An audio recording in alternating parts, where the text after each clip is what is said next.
Hello and welcome to News Tonight. I am Rhodah Ngonzi, our sign language interpreter, Elizabeth Nakakoni. Let's take a look at the headlines.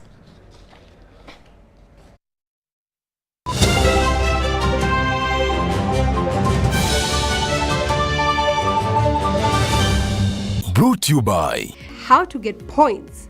Just use MTN to make calls, send SMS, load airtime, buy bundles, or pay for MTN subscription services. Everywhere you go, MTN.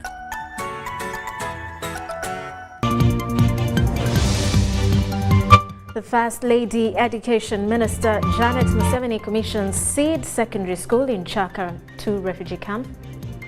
Increasing spread of influenza in schools worries government. While Minister for Security Major General Jim Muhwezi denies the existence of safe houses in Uganda. And in sports, FINA President promises to address Uganda's key challenges like infrastructure. Was brought to you by Everywhere you go, MTN.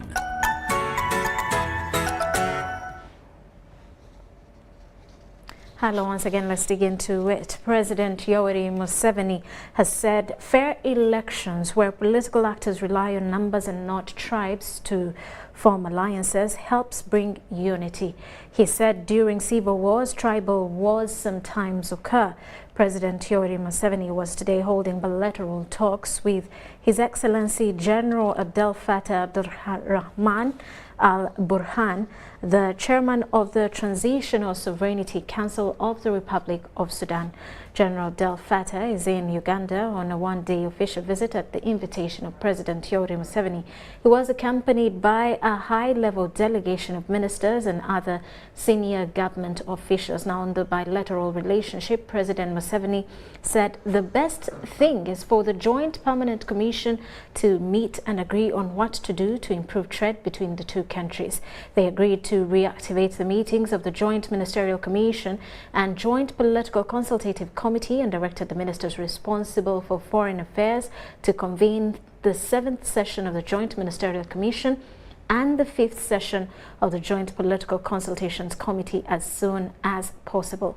President Museveni congratulated General Al-Burhan for his efforts towards ensuring peace and stability in the region and working towards a broad-based and inclusive governance architecture in Sudan. General Al-Burhan congratulated President Museveni upon his successful re-election as the President of the Republic of Uganda and commended him for his outstanding leadership on matters of peace, security and stability in the region and the socio-economic transformation of Uganda.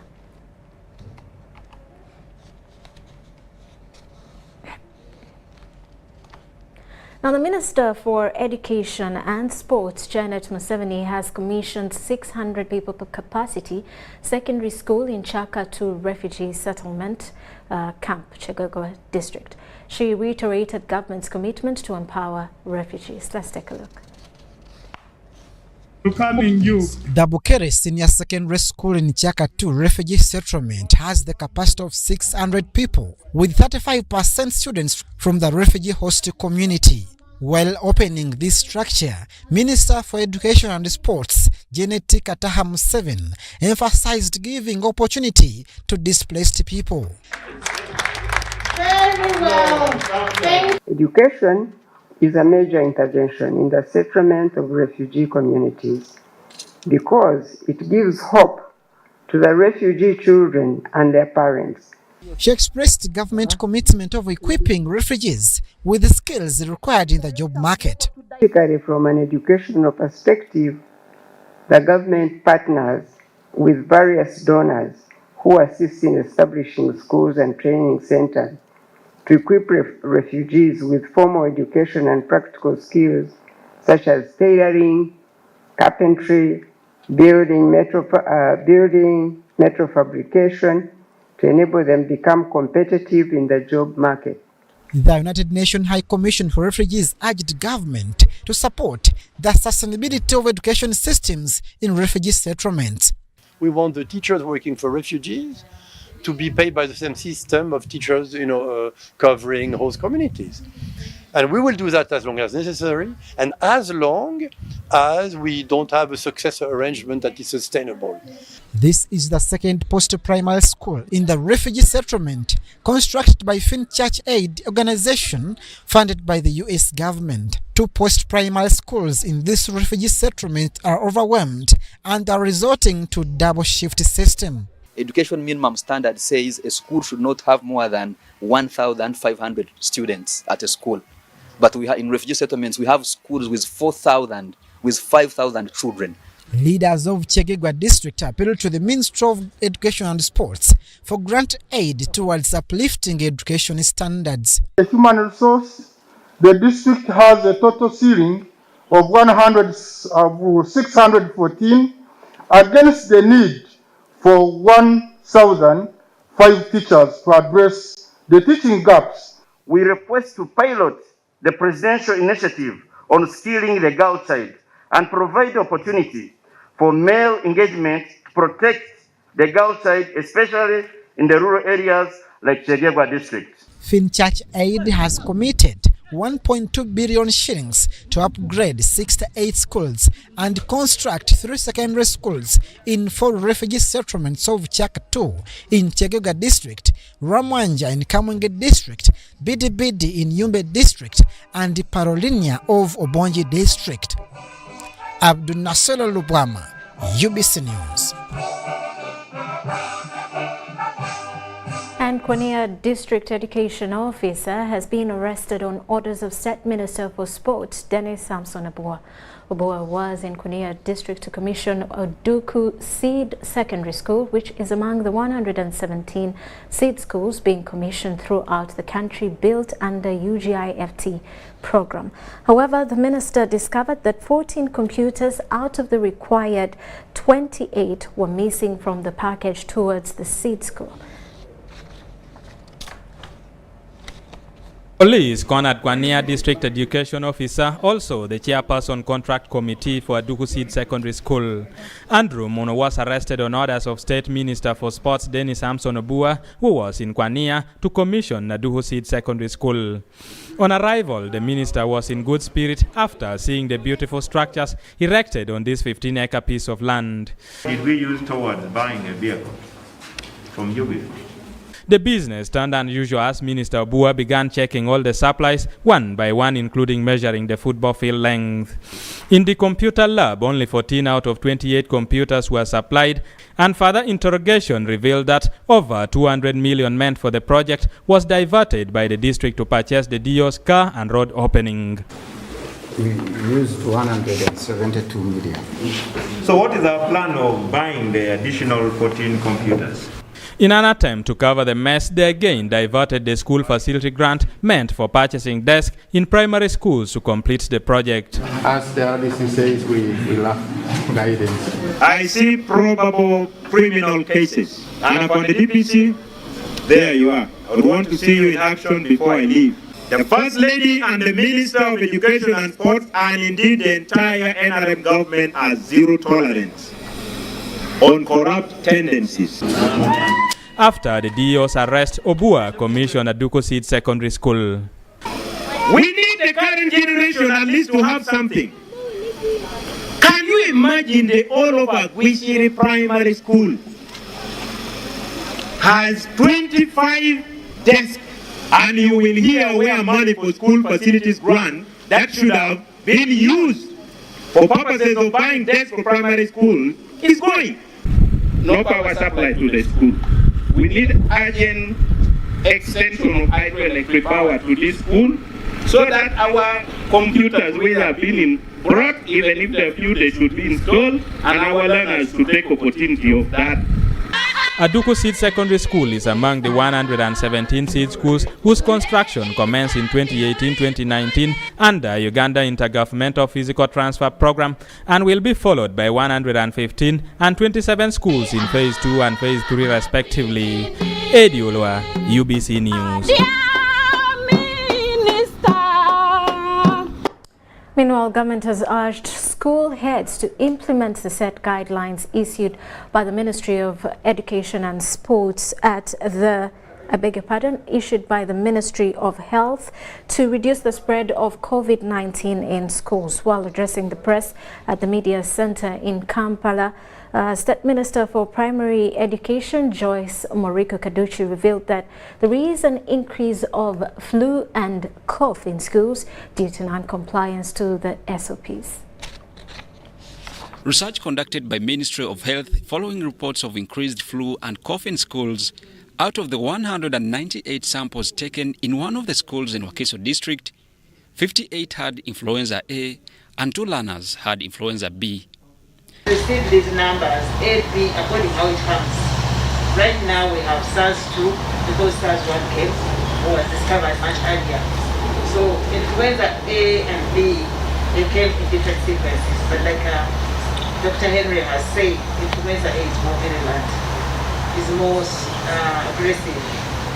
It affects mainly children who are under 5 years, but especially the infants, those who are below 1 year. We want to establish school medicine kits, a small kit for these schools, so they can support common ailments like malaria, common ailments like cough, common ailments like worms. So this small medicine kit is going to support the schools. The Ministry of Education and Sports has now partnered with the Ministry of Health to fight this new occurrence of upper respiratory complications in schools.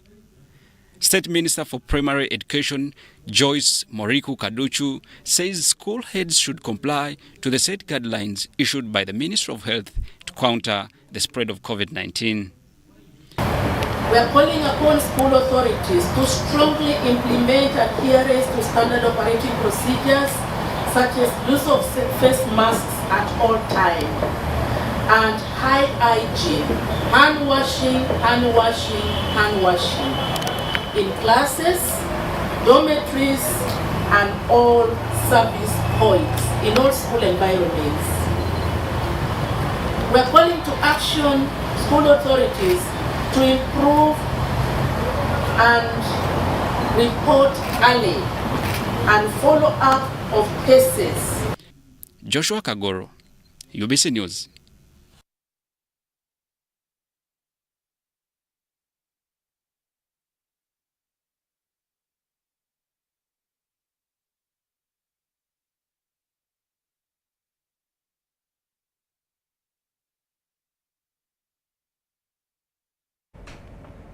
Now, Minister for Security Major General Jim Muhwezi has told the Human Rights Committee that there are no safe houses in Uganda. Muhwezi, appearing before the committee, said that in security, the safe houses are not supposed to be used for detaining people, but rather for operational purposes. Muhwezi has appeared before the Human Rights Committee to answer issues related to the growing violation of people's rights and torture in the country. The minister told the committee that security safe houses are only used for operational activities and not detaining people. Okay, it could be a VIP, you know. It could be for work, which is not for the public, not in a training school, but you have a safe house where you train your people in a particular way. Those are the safe houses. But security agencies do not operate safe houses for purposes of detention. On the alleged increasing torture of suspects by security officers, the minister noted that government does not condone torture. On the use of drones, minister says security is free to use any type of vehicle while causing unrest. The committee later presented a list of some Ugandans who have gone missing since November 2020 and asked the minister to present a report on the matter. Has government taken interest in knowing who these people are? It's a tough situation because we can go to arrest a murderer with sirens. That we can do. How many we shall catch? Your guess is as good as mine. So we can come and say now that the people of Uganda have decided that the government must come in full force. So we say now, if you know you're going to arrest so and so in Jinja, put on sirens from Kampala so that everyone knows it is police coming. So even when court has ruled, has given bail, if the state has any reason, has another case against you, it can detain you and bring you back to court. So that's what happens. So using drones, I was telling the committee that drone is a name you have coined. They are vehicles. So the security may use those vehicles to transport people to detention centers, but gazetted detention centers. The committee also met with the Attorney General, who told them that government has so far spent $3.5 billion on compensating torture victims. Who are at fault, we have actually reached out and have started a conversation and have actually compensated some. Whether we have found that the government was not at fault, Mr. Chairman, even if it resulted in a death, we are continuing with the defense of the position of government. Like I said before, we have and cannot shy away from the responsibility to maintain law and order. Minister for Information and Technology, Dr. Rhodah Ngonzi, while appearing before the same committee, told members how human rights violation has decreased in the country, contrary to what the media is reporting. Which are unfortunate, and as government, when they happen, we investigate. And if our officer is responsible for torturing an individual, that officer has to be brought to book. And the person tortured should have remedies. And we have the person can register a case with the police or petition the Human Rights Commission. And as you have seen from previous reports, that the Human Rights Commission is active. It investigates these cases. Government has lost cases. Shamim Naiga, Gloria Gutabinchi, UBC News. And Mulago Specialized Hospital is moving towards providing high-tech treatment after refurbishment. This week, at least 80 patients with ear, nose and throat complications are undergoing operations in an organized camp. Doing an operation in a very narrow cavity in the ear. After undergoing remodeling and refurbishment, Mulago is now positioning itself as a true specialized hospital. It has well-equipped operating theaters with specialists in different areas. This week, 80 patients with ear, nose and throat diseases are undergoing operations in an organized camp, and so far, 50 patients have already been worked on. Actually, this week we have worked with a few colleagues who are not ordinarily employees of Mulago, but they have accepted to come and work with us at no cost. We've not paid them, and that's what a camp achieves. Specialists here are being energized by the high-tech equipment that they say has eased their work. The equipment we have now is much better, because this equipment can enable you to do the keyhole surgery. You know, we have cameras which we can introduce to see. We've got the forceps that we are able to use to pick out these small things from wherever they are. So basically where we are now, we are at a better level. The hospital has special theaters for children. Mulago Hospital Management is now asking government to ensure that specialized medicines are availed, as well as funding for regular maintenance of the equipment. But we appeal that we need more. These equipments need to be maintained, and the moment that you have high-tech equipment, the maintenance cost is also high. It's not cheap. The medical teams need better remuneration. Improved services at Mulago Specialized Hospital will cut down referrals abroad for treatment and make it easy for grassroots people to access specialized treatment. Adiana Kote, UBC.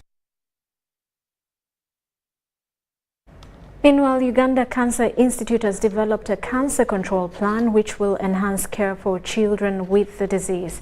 This plan identifies possible solutions of healing cancer in children and helps researchers in the implementation process, while opening the 14th International Society of Pediatric Oncology meeting aimed at improving childhood cancer management in sub-Saharan Africa. Ministry of Health Permanent Secretary Diana Twine urged the public to go for early cancer screening.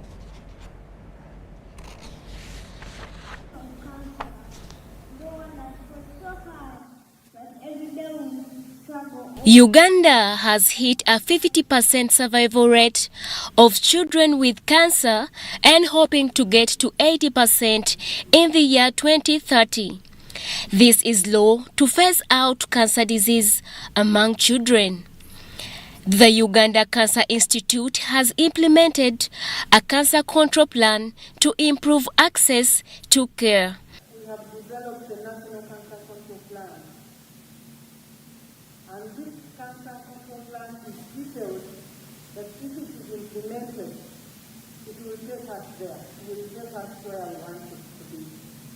And once we thank the team that put together this control plan, and we are now ready to run, especially if we gain full access to work with global initiatives for childhood cancer. The government of Uganda has been and is still committed to ensuring that all patients, in particular children and adolescents with cancer, receive the highest quality of cancer care. To achieve the 80% cancer survival rate by 2030, the public should be sensitized on how to identify cancer. Okwongera okuyigiriza abantu baffe ababulijjo nti check up omwana n'alwala omusujja nga tegugenda mu kifo ky'okubeera ng'ogula eddagala wali ku pharmacy n'omuwa otwala omwana bamukebere kubanga ekimu ekireetedde abaana baffe wano okufa nga tukyali ku 50% lwakuba abazadde baleeta abaana baabwe leeti ng'atuuse stage nga kansa yabuna dda omubiri. So singa abazadde bano bamanya nti omwana bw'alwala bamutwale bamukebere. The Executive Director, Uganda Cancer Institute, Dr. Jackson Orem, called for funding on board to help in the stop and treatment of cancer.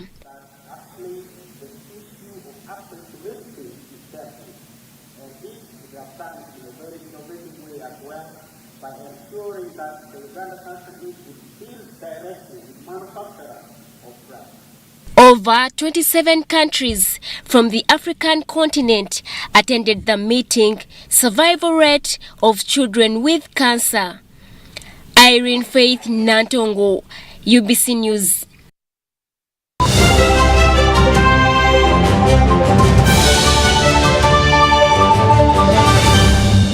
Brought to you by. We're here to build because at the end of the day, we're truly Ugandan. MBs are now bigger MBs only on MTN. When you load a daily bundle of 250 shillings, you no longer get 15 MBs, you get 30 MBs. For 500 shillings, you no longer get 40 MBs, you get 80 MBs. For 1000 shillings, it's no longer 100 MBs, it's 180 MBs. Dial *150*10# or use the My MTN app to load bigger daily bundles only on MTN. MTN is regulated by the Uganda Communications Commission. COVID-19 is still here with us. As Owechitiwa Peter Maiga, the Prime Minister of Buganda, states, let us all take the necessary precautions. Self-medication is always very dangerous. We should leave medical matters to the medical personnel. It's only a healthy population that can produce wealth. And if you want to work for your well-being, you must care about your health first. Because of the new COVID-19 circulating variants like Omicron, it is very important for all of us to be fully vaccinated with 2 doses of the same vaccine type. It's only those getting Johnson & Johnson who receive only a single dose to be fully protected. Even after vaccination, continue to adhere to all SOPs by wearing a mask properly, covering your mouth and nose, washing your hands regularly with soap and clean water or using an alcohol-based sanitizer, maintaining physical distance of at least 2 meters from others and avoiding crowds. Echa COVID-19, chija kugwa. This message is from the Ministry of Health with support from UNICEF and partners. Enjoy convenience today with Airtel Money School Pay. Dial *185#. Select option 6, school fees. Select option 2, school pay. Select option 1, pay fees. Enter student number. Enter the amount. Enter the PIN number to complete payment. Beat the back-to-school hustle today. Pay school fees conveniently using Airtel Money. Airtel Money. Instant, secure, borderless. Get connected today with the My Airtel 4G smartphone and enjoy free data for 1 whole year worth 86,500 Uganda shillings. That's free 2 GB for the first month and free 1 GB for the next 11 months at only 250,000 Uganda shillings with free data for 1 whole year worth 86,500 shillings, making the effective price of the 4G phone 163,500 shillings only. Airtel, the smartphone network. Government of Uganda through the Uganda Bureau of Statistics, UBOS. Where does it come from? That thing that makes us Ugandan. That thing that makes us different from everybody else. Where does it grow infinitely? Some say it's in our history, in our culture, and in our hearts, in our warm smiles and vast miles of coffee, dairy farmland, and amazing maize fields. It's in our inherent pursuit to always be better, to never stop growing and glowing. So you see, we are more than just a waving flag. We are a nation of sweat and skills, a nation of ideas and inventions. But what truly makes us Ugandan is our quest to improve the quality of life for Ugandans by creating sustainable jobs, businesses, and improving household incomes. That's what makes us Uganda Development Bank. Uganda Development Bank, inspiring development.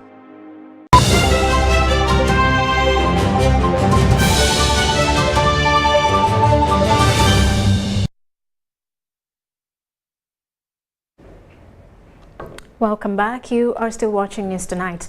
Mityana Municipality Member of Parliament Francis Zake has petitioned the Constitutional Court challenging his removal from office of the Parliamentary Commissioner at the Ugandan Parliament. Zake, through his lawyer Elias Lukwago, wants court to squash the decision of Parliament on account that the whole process of censoring him was illegal.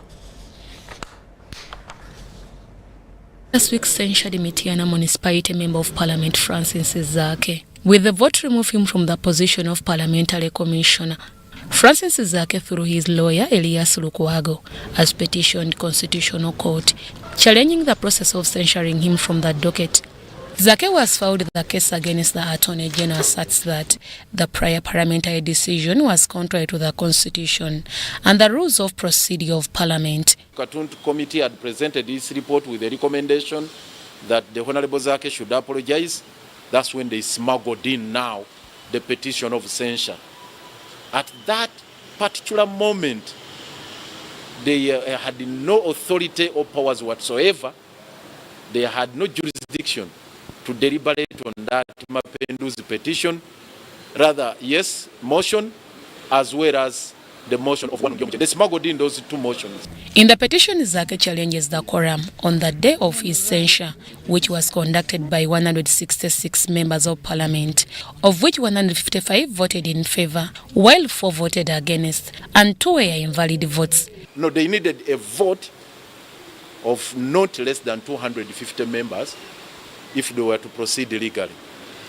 What they wanted to do, of course, mischievously, and rather unscrupulously, so the moment they purported to suspend that particular rule, everything collapsed.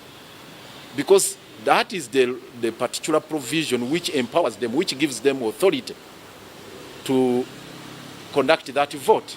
Lukwago also highlights on some of the procedures the Parliament has to go through in impeaching any commissioner, which he says were not followed by Parliament. Rule 110, sub-rule 6 of the Rules of Procedure, read together with Article 94 of the Constitution, provide that if you are to censure a commissioner, you must have a vote of at least a half of the members of Parliament who have the right to vote. Zake also filed another petition in court asking for an injunction halting Parliament from executing and implementing the orders against him. They are seeking to hound him, to continue persecuting him. We are saying now, let them be called to order. Let them focus on other matters. Let them deal with the other matters of great national importance and stop hounding and persecuting the Honorable Zake. So it is about them to tell us the truth, what they did. Secondly, to also be put to order, to arrest each and everything. So I'm here speaking to you as the Commissioner of Parliament. You know that hurts them so much. The Mityana Municipality Member of Parliament Francis Zake Butebi has been a commissioner for 9 months since 13th July 2021. The motion to censure Honorable Zake was spearheaded by Laibo Badege Division Member of Parliament Ojala Mapenduzi after he accused the Honorable Zake of belittling the Deputy Speaker of Parliament through his social media channels. Deborah Namamonde, Nantongo Rebecca, UBC News.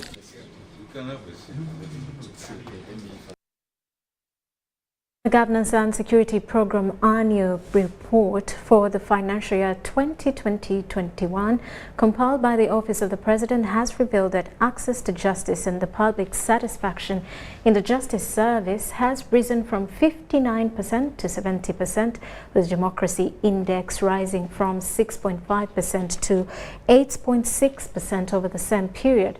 The findings were presented at the first Governance and Security Program Strategic Plan meeting at Peak Resort, Munyonyo.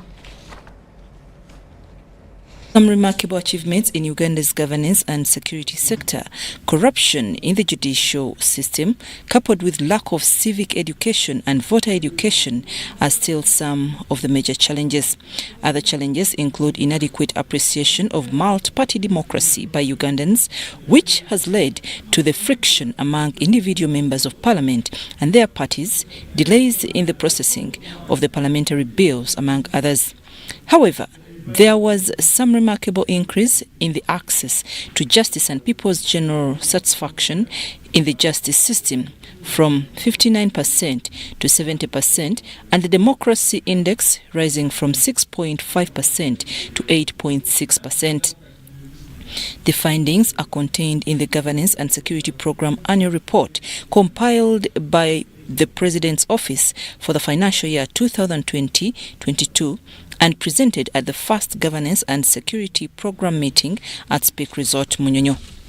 The program brings over 30 government agencies in the governance and security and human rights sector. Security Minister Major General Jim Muhwezi and the Permanent Secretary, President's Office, Haji Yunus Kakande, described the meeting as timely when ministries are submitting their reports to Parliament. Had an opportunity to sit together to interact because our work is interrelated, and therefore it's important that we should meet and discuss about our performance. Governance and security. Today's meeting was to bring on board the political leadership, ministers of all these institutions, to tell them what we have been doing, the strategic plan, the achievement we have done, and what we intend to do. Are submitting their reports to Parliament. The chairperson of the Equal Opportunities Commission, Hajat Safia Nalule Juko, who was among the participants, said that such an interaction will go a long way in planning for her organization. The institution I head, the Equal Opportunities Commission, is one of the institutions which actually have to come together with others to implement this program area. Several cabinet ministers, state ministers, accounting officers from the line ministries attended the meeting. I'm Nafka Farida and Juko Collins in Kampala.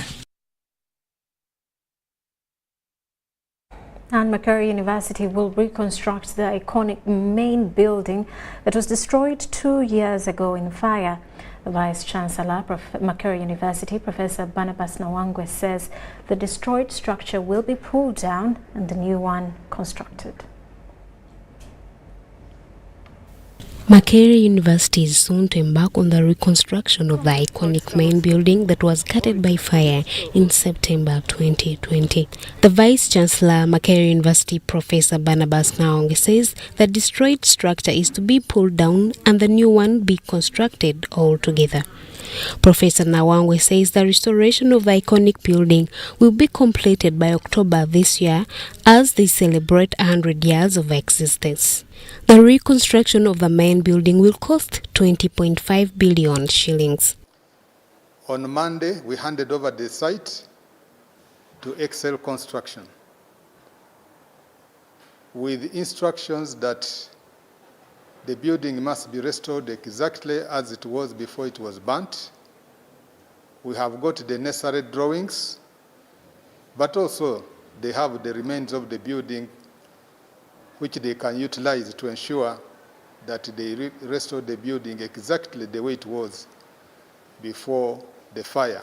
Professor Ngonzi also says the building will host only offices of the Vice-Chancellor, deputies and the University Secretary, while others will be relocated. All the other offices which were in that building, including the Finance Department, Human Resource, and the Public Relations Office, will be relocated to another building. They will probably remain here. There will be new facilities introduced, including more measures to mitigate fire outbreaks. We have new lifts. We shall have facilities for the disabled, more fire escape routes, and of course we'll ensure that the fire hydrants around are always functional and well known where they are and well marked, and train the people who are using the building. We'll be doing the fire drills. We'll have high-spec electrical and mechanical systems for fire detection and firefighting. Students share their view on the restoration of the Ivory Tower. It would be professional to have transparency in the reconstruction of the Ivory Tower, whereby the audit should be presented to the public. I'm very sure the registrars will be organized enough to now settle things in the system. I'm sure people who had lost their papers that got burned there, I think when everything is restored, they will have at least where to base and get back to where they had lost their information from. UBC. Meanwhile, Kamwenge district continues to experience significant cases of teenage pregnancies and early marriages, which has resulted into school dropouts.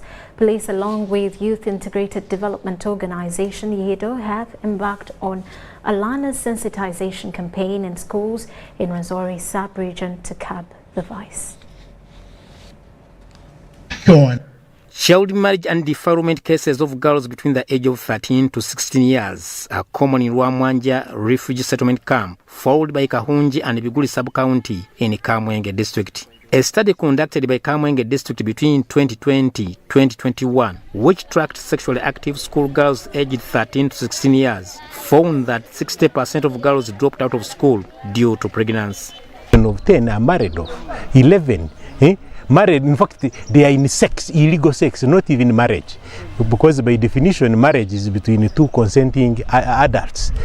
Found out that the number that was supposed to come back did not turn up.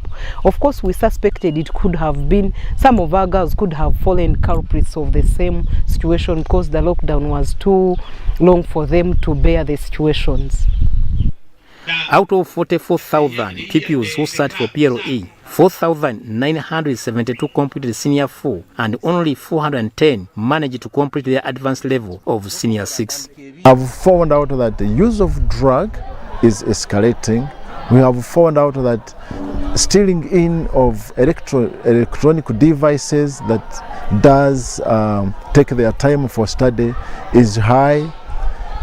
The sexual morality, especially among the youth, is very, very scaring. Now, we believe with our intervention, therefore, everything is going to scale down, especially when they allow to interact with us and they tell us what is affecting their community. Police, along with Youth Integrated Development Organization (YEDO), developed a policing strategy to address both child marriage and early childbearing. Because how many crimes were reported to police? You find the number is 99% of the teenage pregnancies, that is the defilement of teenage mothers and whatever, the cases were not reported to police. Now the question is, where is the problem? The crime is there, but it is being glorified. by parents and stakeholders. That way, in that kind of socialization, we bring the outside world nearer to the students' communities. And in that way, I believe it affects their thinking. UDO, in partnership with Uganda Police, have sensitized students and formed schools against crime clubs at St. Thomas, Chabenda Senior Secondary School, Bisozi Primary School, and Kamwenge SS and Vocational School. Haruna Mtesasira, UBC News.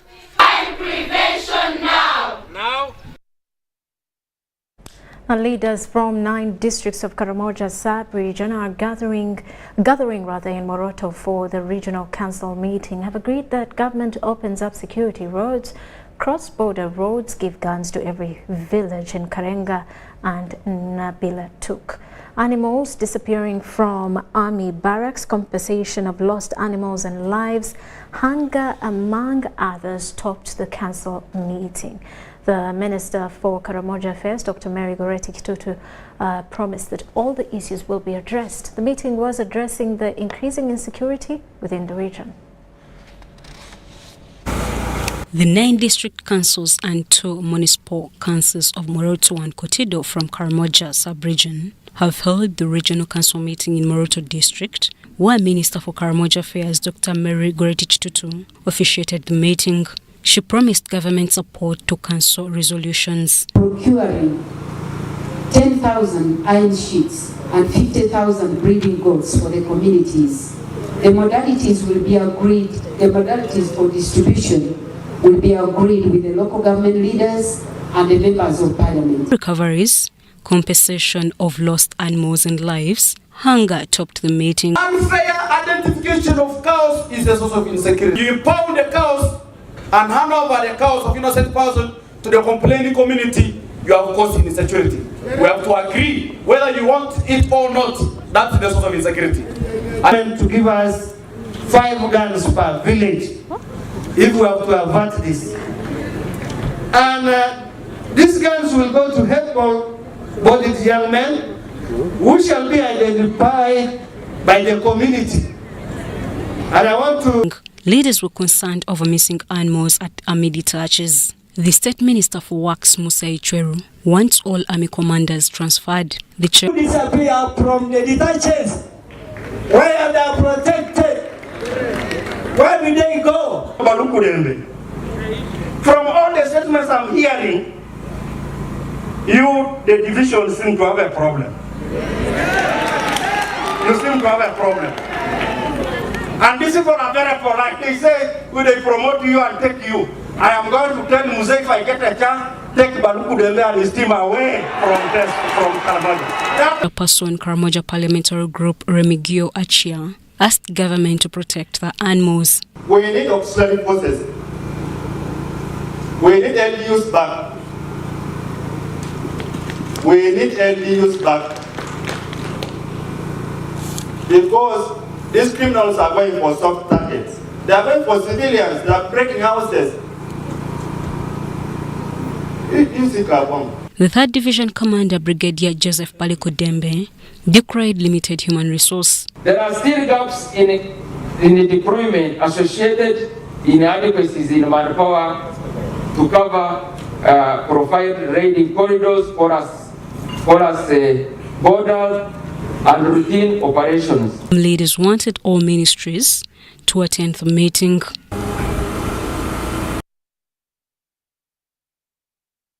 High Court Civil Division has set 18th March 2022 to rule in a case which City Lawyer Hassan Male, in which City, I beg your pardon, that's High Court Civil Division has set 18th March 2022 to rule in a case which City Lawyer Hassan Male Mabirizi filed challenging Justice Musa Sekana's ruling to have him arrested for contempt of court.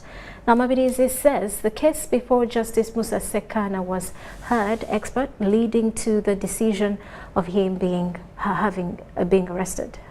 Meanwhile, the office of the DPP has taken over the case where City Lawyer Isaac Semakade faces charges of offensive communication and cyber stalking when he allegedly insulted the person of Justice Musa Sekana. Wider powers. On 15 February 2022, the head of High Court Civil Division, Justice Musa Sekana, ordered the arrest of a city lawyer, Asani Mabirizi, for contempt of court order when he repeatedly insulted judicial officials. Asani Mabirizi instead sent his lawyer to represent him. Later on, Asani Mabirizi filed a suit challenging the orders. The case is presided by Justice Boniface Wamala, although Mabirizi alleges to have served the Attorney General's office with the petition. It did not file its rejoinder to it. A party is imprisoned like me in a proceeding where I had no defense. Or another judgment is entered without a defense. Like the news imprisonment. That party has actually 3 options which you can apply at once or choose what to do, and there is no bad application of the 3. Mabirizi now wants court to set aside the orders and allow him to be heard. Put no restriction on a party who says I was not heard. It's not like the magistrate's court where errors made can be cured only by High Court. Therefore, the primary jurisdiction to sort out the fair hearing issues is the High Court. The Attorney General's office was represented by Irari Nathan Ebida. He cannot concurrently take all the avenues. If he had chosen to appeal, then he must disregard the setting aside. As rightly he says. Justice Boniface Wamala set 18th March 2022 to deliver a ruling. Meanwhile, the Office of the Director of Public Prosecutions, led by Ivan Chaza, has taken over the case, where city lawyer Asani Mabirizi is pending charges of offensive communication and cyber stalking when he insulted the person of Justice Musa Sekana. This happened when the court has resumed to make its ruling in the case. The accused Isaac Semakade filed in this court, objecting the jurisdiction of this court to hear and handle the charges against him. Lawyer Isaac Semakade, who was not in court, was represented by his legal team led by counsel Derek Bazeketa, who also objected to the prosecution's prayer of taking the case. Magistrate Marion Mangini adjourned the matter to 14th April 2022 for prosecution to make a rejoinder to the defense's objection. Deborah Namamonde, Nantongo Rebecca, UBC News. And the Executive Director of BioVision Africa, Kamese Geoffrey, wants government to ban plastic manufacturing companies in the country. He says the unregulated production of plastic and polythene bags is the leading cause of environmental degradation. We have a story. Following the ban of plastic manufacturing companies in the neighboring East African countries, many companies invested in Uganda, where currently production of plastic and polythene bags is at its peak. According to Geoffrey Kamese, an environmental activist from BioVision Africa, the unregulated production of polythene bags is causing more harm to the environment. Uganda generates approximately 600 metric tons of plastic waste every day. 600 metric tons every day released into our environment. The improper use and disposal of soaps and other plastics has exacerbated the plastic pollution on the landscape. The laws regarding production and use of plastic bags should be tightened if the environment is to be protected. When you ban plastics, you have not destroyed them. You release a very toxic gas, and scientists have found it to be cancerous. When you breathe it in, it pollutes you, and it goes and deposits itself in the fatty parts of your body. And at the end of it all, you become a victim of cancer. The continued use of plastic and polythene bags is not only harmful to the environment, but also to human health. When you look at Kenya, look at Tanzania, look at Rwanda, they have very effective laws that have led to the effective banning of plastic bags. But Uganda has remained as an island here and formulate policies and regulations to govern manufacture, importation, stock exportation, or distribution and trade in single-use plastics. I am Mary Namkose for UBC News. And with that, we take a quick break. When we return, business news. This is News Tonight.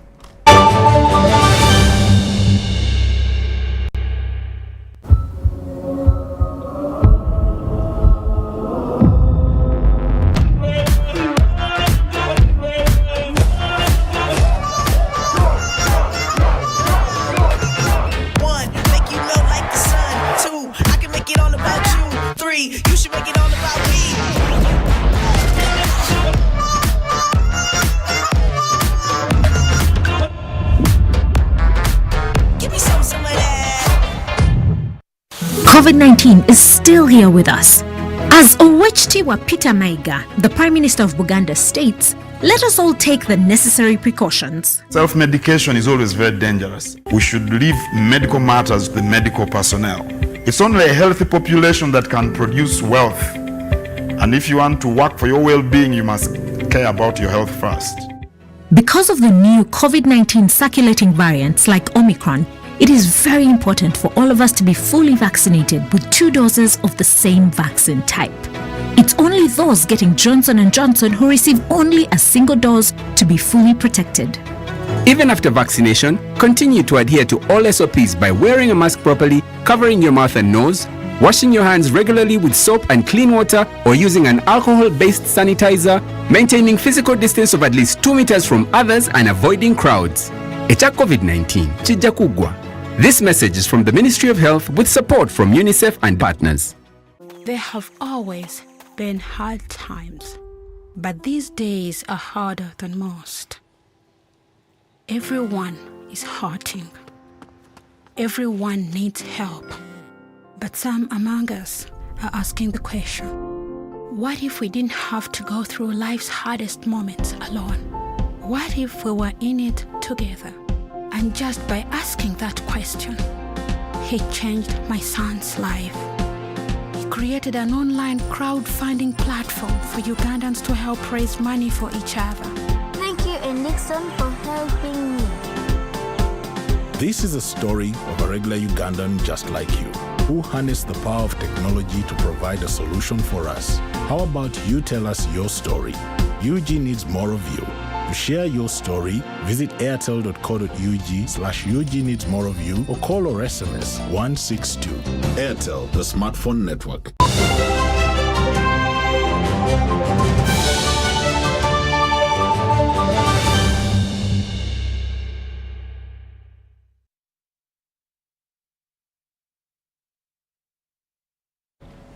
Welcome back. You are still watching News Tonight in Business News.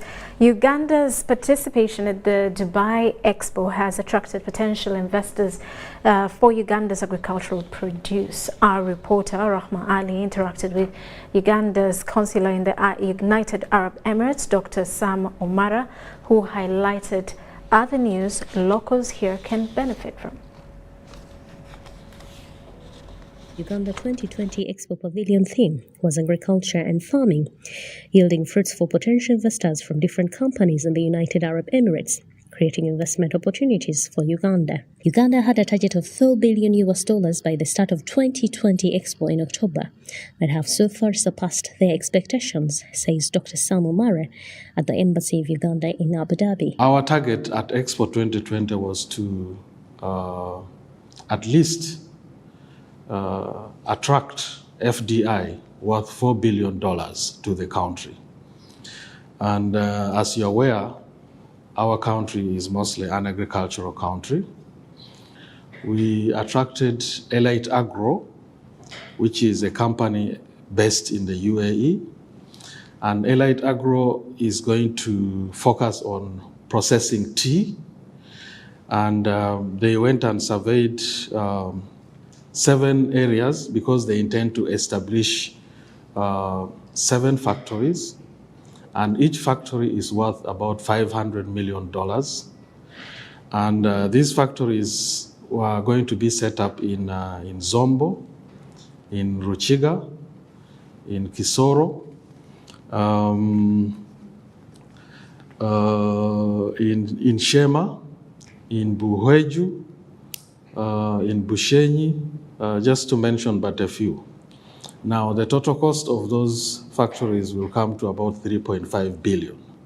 Another multi-million United Arab Emirates business conglomerate, Arabi Farm, also intends to invest $600 million in dairy farming, which will create job opportunities in Uganda for many Ugandan dairy farmers. We have Al-Rawabibi Farms is going to establish a dairy farm so that they can process milk products, and that farm is worth $600 million.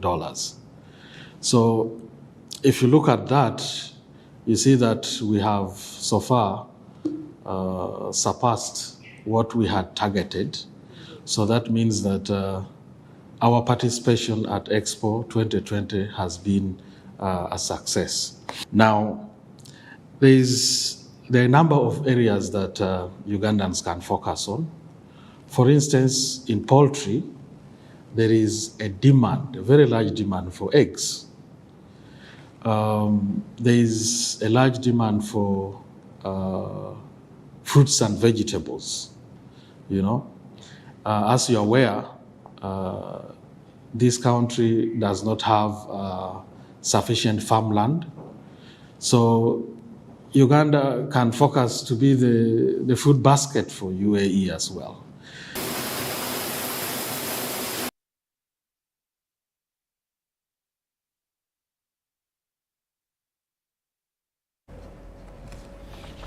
And the ban on polythene bags in Uganda dates back to 2018 after a presidential directive. This put Uganda third in position on the African continent, taking the same course after Kenya in 2017 as well as Rwanda. World Impex Limited has joined efforts to clean the environment and collect about 15,000 kilograms of polythene daily for recycling. Kavera ban has prompted World Impex Limited to collect all the plastic waste that litter the environment, clog waterways and threaten to endanger animals. Some of the plastic packaging materials at the company include strapping rolls, garbage bags, packaging bags and nursery bags. Let's say that we are saving a lot of environments, and due to that we expect if we can get the benefit of the taxes, in that case we can increase up to the 700 to 800 metric ton in a month, which can be the load for the environments. About 15,000 kilograms of scrap is collected daily in the different parts of Kampala city and later recycled. So if the government give us the concession discount in the umeme bill, we will do the more production and we will do the more collection of the recycling for the recycling material. And we clean the environment. Yeah, actually our main motto is cleaning the environment and collect the scrap from the market. Though the move has helped to improve waste management around the country, the challenge of taxation has taken a toll on the company, including the effect of COVID-19 lockdown. The biggest challenges in the recent past has been the COVID-19 pandemic, where we've had restrictions when we are doing importations of raw materials. So we've had a challenge where materials delays on the way. Material that we could get in 3 months probably would take about 6 months. And that affects us in a way that we can't plan for our production lines. And many times we'll find that we can't meet our customer requirements. The company has over 300 agents and employed over 500 locals and also feeds about 2,500 people countrywide. And it's a good company. Even the meals, they give us breakfast at exactly 10. They give milk and they give the bread. And they give lunch also, even supper. Before you go home, they give you supper. World Impex esobodde okunyamba okuweerera abaana bange n'okuyimirizaawo famire yange nange kennyini ng'omuntu. Recycling is an initiative for a clean environment since the products return to society.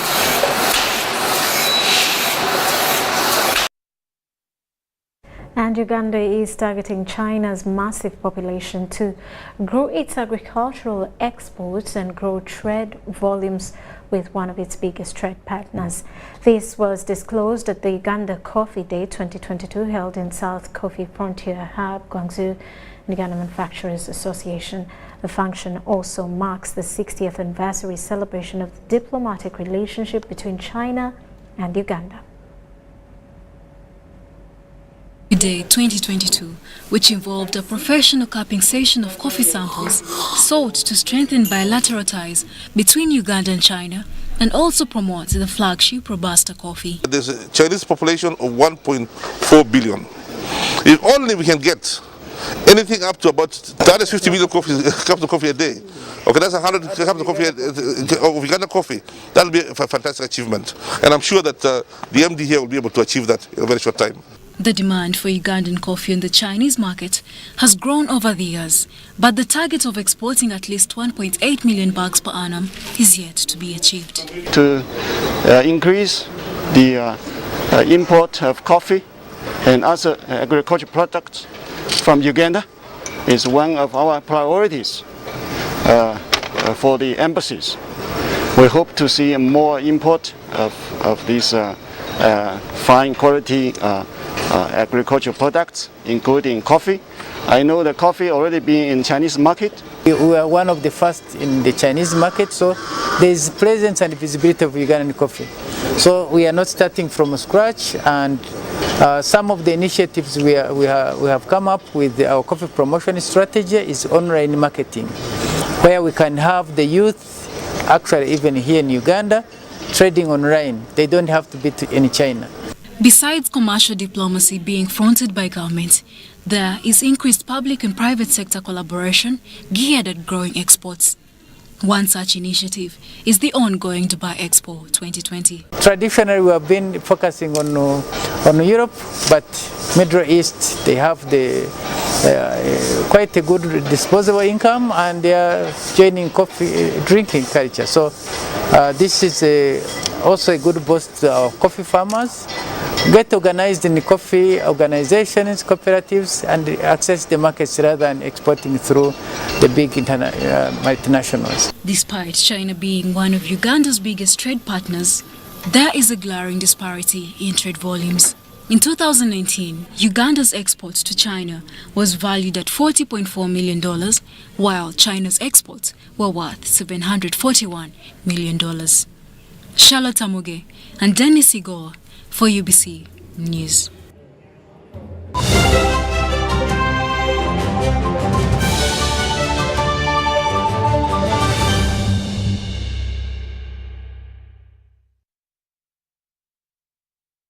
And our Sports National Council of Sports has met Uganda Sports Federation heads to forge a way forward. It will climax with a new law to replace the 1964 Act. This 1964 Act renders sport in Uganda a leisure sector and thus limits professionalism, yet it's the trend world over. This meeting, that also included officials from the Ministry of Education and Sports, focused mainly on the physical education and sports policy, which is a precursor to the sports bill that will do away with the obsolete 1964 Sports Act. National Federation officials want this enabling policy to form basis for commercialization of sports through public-private partnerships. A discussion also dwelled on how to solve the funding guideline issue, with federations intent on the issue of priority sports which receive larger funding. They say it's okay for federations like football due to its appeal to receive much more than others, but this should be in a fair and agreeable manner. They also want the perimeters of how the federation becomes a priority to benefit from hefty funding to be confirmed. The day-long engagement was attended by almost all 52 National Council of Sports affiliate members, including Uganda Woodball Federation and Uganda Zurkane Federation.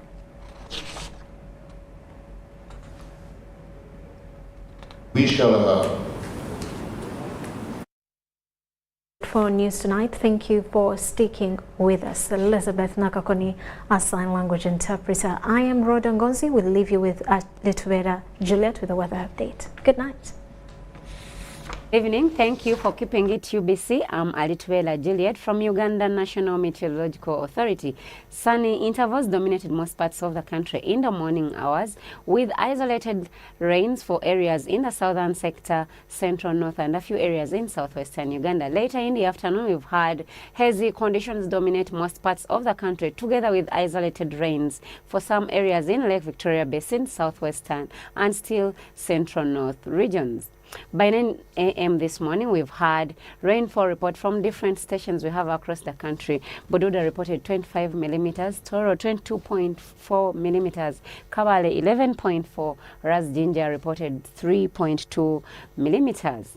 And from the satellite look that is taken over Africa, it indicates that we are still receiving those dry winds from the north of Africa coming to our country, carrying dust and contributing to the hazy conditions. The rains we are receiving are risen over some part of the rain belt that is reaching our country, and also the local effect that is influencing these rains.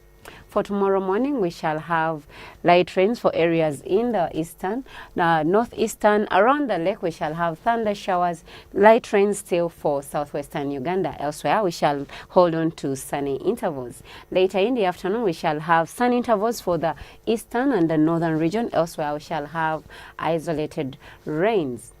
Maximum temperatures will rise to 34 degrees centigrade for the north, Gulu especially. For Karamoja, we shall have 30 degrees centigrade. Around the lake, it will be at 28 to 29 degrees centigrade. Elsewhere, for southwestern Uganda, we shall have 23 degrees and 31 for Kasese. If you intend to move outside Uganda, we shall have sun intervals for Nairobi, New York, and London at a temperature of 14 degrees centigrade for London. Sunny conditions for Dubai and Paris. The temperature will rise to just 15 degrees centigrade. Thank you for keeping us company. Join us tomorrow for another edition of the Weather Report. Have a great night.